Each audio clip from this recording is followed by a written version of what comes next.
Buy my shirt, buy my hat, buy it all. Come watch me stream, yeah. We are recording, we are live, this is real, and this is me. I literally just did this to myself. Did what? Force myself on this camera right now. No, I think I kind of forced you, but I like your narrative better. Hey everybody, what's up if you're new to my channel? My name is Klemens, or if you're one of my Clementines, welcome back to the Dysfunction that is my channel. Thought I'd step it up today. We've got two Caucasians on camera.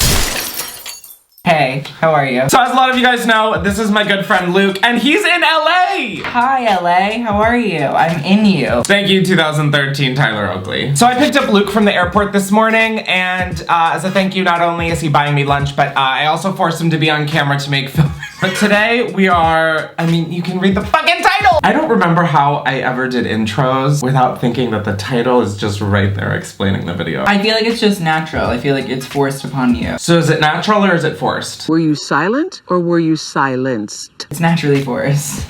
Ooh. Come on, linguistics! Nature versus nurture. I don't know, Charles Darwin, something. Kids, stay in school. As you can tell, it's wildly important. We're never gonna get done this video. Yeah. I figured today I wanted to share more of my embarrassing celebrity stories, and I don't know if I've actually shared these. If I have, enjoy hearing it for the second time. It's like that Rodrigo song, Deja Vu. No, yeah. A 27-and-a-half-year-old trying to fit in with Gen Z. Not it. Not it. I also have stories.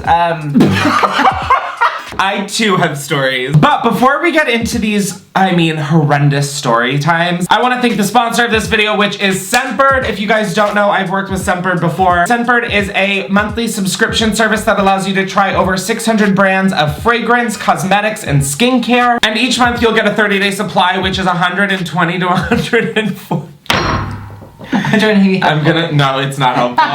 Not helpful at all. Which is about 120 to 140 squirts of your fragrance, which is like way more than a sample trial. Like sample vial, a vial trial, a trial vial, what are those called? Like I said with Scentbird, there are so many fragrances to choose from, and a lot of them are from designer level brands. Plus they also have products in different categories like skincare, cosmetics, and wellness. I just sprayed the John Varvatos Artisan Blue. Along with that one, I got Tommy Bahama Maritime Triumph, Confession of a Rebel, bitch please, Creed Aventus, and Abercrombie & Fitch Fierce Night. Now what I really love about Scentbird is how great these are for traveling. Like this is the key to life. You just take this little vial, you stick it in, you wind it down, and look at that, it won't break in your suitcase. If you want to try out Scentbird for yourself, go to the link in my description and use code KRIS30 to get 30% off your first month with Scentbird, which makes it just $10. Thank you, Scentbird, for continuing to support my channel. And oh god, okay. So I guess we have to tell our horrible celebrity stories now. Yeah, no. I think go back to the ad read. Do you want to go first or should I? I'll go first. Okay. Fine. So, was in Sephora in the Meatpacking District in New York. Oh, paint that picture. You know, cobblestones, taxis, etc. In the Sephora, you know, browsing around, and I see a young woman with like a pixie cut, very short hair. Kristen Stewart. No, not like shorter than Kristen Stewart. Like Millie Bobby Brown level. Oh, I thought it was Millie Bobby Brown. She was driving her Range Rover and tried to run me over. Who was it? Emma Watson. You know I invent Emma Watson's story, right? No. Okay, first of all, someone doesn't watch my videos. Listen, it's hard to keep up. Listen, I don't want to. Wait, what did you do to Emma Watson? I didn't do anything to her. I technically just watched her pick out like Tom Ford makeup the whole time. Just because I thought it was interesting. It was like a study, you know, of what a celebrity does. What do they do when they're in a Sephora? She just browsed around, she tried on the lip pencils, maybe a little bit inset. Cool, so that's how you have an experience with Emma Watson. You don't just pick her up on the Anderson Cooper show. Got it. Noted. No.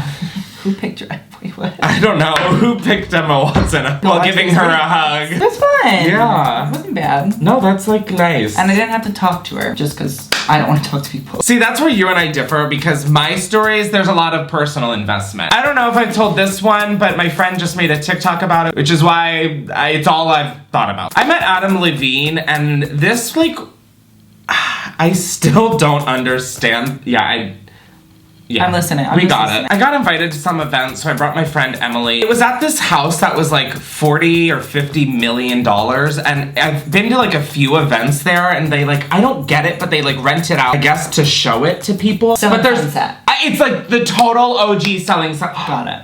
where are there cameras? I'm like, was I on Selling Sunset? Wait. There's a vlog on my channel where it was like, I got blackout at like a $50 million mansion or something. So I've been to a few events here. I show up and I'm like, oh, it's this place again. But this time was different. I get there, everybody is in like suit and tie. And by everybody, I mean, it's like the caterers and like the PR girls. Those are like the only people there. It's me, Emily, both of which are severely underdressed. And we're in a $50 million house that I literally could not even afford to take a shit in. So apparently Adam Levine was like supposed to make an appearance at this event. If you held me, Kim Kardashian in Paris, and asked me what this event was for, I would literally be dead. Regardless, some PR girl comes up to Emily and I and she's like, okay, it's time to meet Adam Levine now. she brings us upstairs to the master bedroom. Guys, we're going to meet Adam Levine.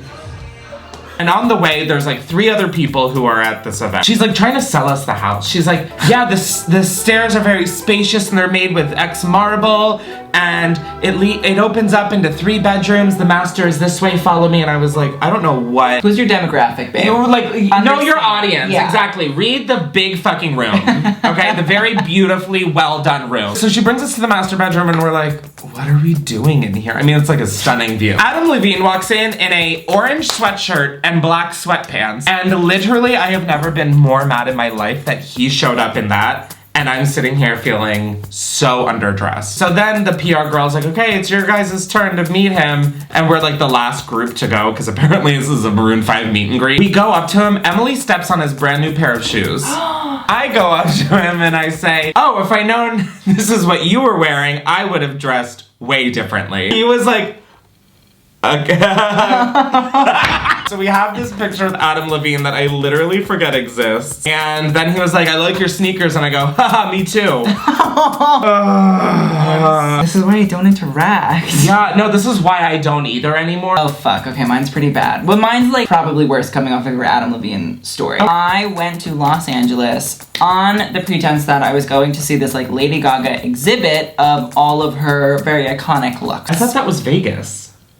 What did I just say? Los Angeles. Whatever, I don't give a fuck. It's all the same, it's desert, I don't give a shit. But nobody said, oh, there's a chance that Lady Gaga's gonna show up. I just happened to bring really bad clothes because I thought I was just going for like a cute little Vegas moment. I am at the exhibit and it's the opening day, and who shows up magically? None other than Steph. Steph arrived. She jumped from the ceiling. Yeah, and at one point, her fashion director, Nicola, was like, Gaga, this is Luke. And I was like, this is strange, I don't know. I was like, hi? I just was not really expecting that. And again, not good at interacting with normal people, let alone celebrities, so I don't know what to do. We just sort of like stood there and I was like, hi, nice to meet you. I'm Stephanie. So then we like sort of hugged, but like at that point it wasn't really like a Lady Gaga like stan, to be completely frank and fair. It was like Lady Gaga, she's... You can respect it. Yeah. You're not like, no. Put up your paws or when people whatever. were actually doing the rah rah sis boom ba dance, I was very... While at the meet and greet? In the exhibit. No. While the music was playing. Nope. So, like, listen, to each their own little Yes, concert. to each their own, but to me, no. So anyway, the next day is a concert. Again, nobody's telling you, oh, you're gonna meet Lady Gaga. So I was offered to wear other things, shout out Chester Lockhart. So then I'm wearing a black t-shirt and Nike Come on, self-aware. basketball shorts from when I was literally 12. So, sort of, you know, again, go to shake her hand. And I was like, how are you? You shook her hand again? Yeah, I didn't know what to do the second time. Oh and then I my- said, how are you? And she was like, I'm good. And I was like, okay. I wasn't gonna like try to get into a diatribe. Like, she's fucking tired. She just did a 2-hour performance falling from the fucking sky, like throwing her foot on a piano. That's my Lady Gaga experience. She was great. I stand Steph. Yeah.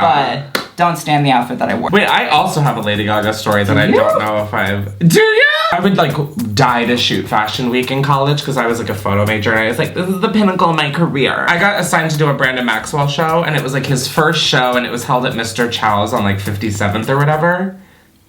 Who has a show at Mr. Chow? I don't know. I thought it was gonna be lit until I realized that they weren't serving food. Oh! I know! I know! To make the long story short, Brandon Maxwell was like her, stylist, creative director, something something along those lines. And this was his debut show. So she was like, there were rumors that she was gonna be there and all of this. So I see her, she's like running shit, which was really cool. And I'm just kind of standing around feeling like that was definitely the start of my imposter syndrome. She comes back and then she goes like on the backdrop where it says like Brandon Maxwell. And she like poses. So I have these like literal stunning photos of Lady Gaga. Oh, I was gonna say, I hope you were doing your job. Oh my God, I will show you. Shut the fuck up, you took that picture? I took that picture! So it was like this glossy back, and I took that off in Photoshop. Shut the fuck up. And then I did that. Wait, that's done. So I'm taking pictures of her, and then she's walking away, and she literally is like walking past me, so I'm like, Lady Gaga, can I get a selfie? I'm a huge monster. End quote. End quote! You could see it in her eyes. She was like, oh, fuck this.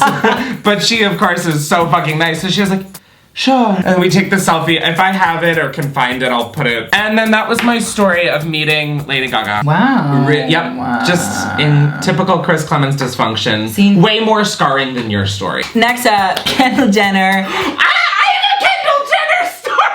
When I was in high school in New York, I wanted to be a street style photographer. So I thought that was like the moment, I thought that was the way to go, like Bill Cunningham, legendary. I'm walking up, must have been 6th Avenue, around 23rd Street, and I see a young model in like all black, you know, skinny jeans, mid-2010s, that was like the low. I'm not really good at my celebrities at this point. So I'm looking at her and I go up and I say, can I take a picture of you? And she says, no. And You go up to Kendall Jenner and ask, can I take a picture of you? And she goes, no. It wasn't impolite, but it also wasn't like, oh no, not right now. So I hopped over a snowbank into the street to take the picture. So I hopped back over the snowbank to come back to the sidewalk. And then it pops in my head, oh my God, that's Kylie Jenner. So pop back over the snowbank. And I say, are you Kylie Jenner? And she says, no, I'm Kendall. And I then said, oh, okay. And that's my Kendall Jenner experience. Luke! I love that you, Caitlyn Jenner, hurdled over the snowbank to only call her Kylie. My Kendall Jenner story was like, I was just walking in Soho, and it's very New York, I feel like, to know like, oh, that's, people know where people live, but it's not creepy. So I was walking with two friends and we were on the block just before Kanye's apartment. And I was like, oh, on the next block, like Kim and Kanye's, that's like where their apartment is, fun fact. Cause you know, doing like that city tour guide shit. As I'm saying this, we're crossing the street and I see a photographer. And you can tell it's like a paparazzi. Big lens, the flash. And then all of the sudden, I swear to God, this is like a fucking movie. This black Suburban flies past us and whips to the curb. The door opens and literally this is happening like as we're just walking. Kendall walks out of the car. I don't know what the fuck compelled me to say this, but I go, Kendall, can I get a selfie? And I heard her say something, but then, I know, so humiliating. Listen, okay, my Delaware was showing, okay, fuck off. But I heard her say something and I thought she was like, no, go fuck yourself, basically. And so I felt really sad. And then my friend is like, Chris. And I turn around and she's like, she's waiting for you. She invited me into the lobby of the apartment. And then so I go in and she's like, sorry about that. I didn't want to take the selfie out there because I didn't want that loser taking pictures of me. Oh my God, that's so nice of her. It was so nice. Humiliated. We don't need to get into my last story. It definitely involves A$AP Rocky and me asking once again for a selfie and then his bodyguard swatting my hand out of the way and then I have a drunk blurred selfie. Thank you. We have to delete the whole tape. The whole fucking thing. She's out. Are you not outroing? Oh no. What you see is what you get. Bye.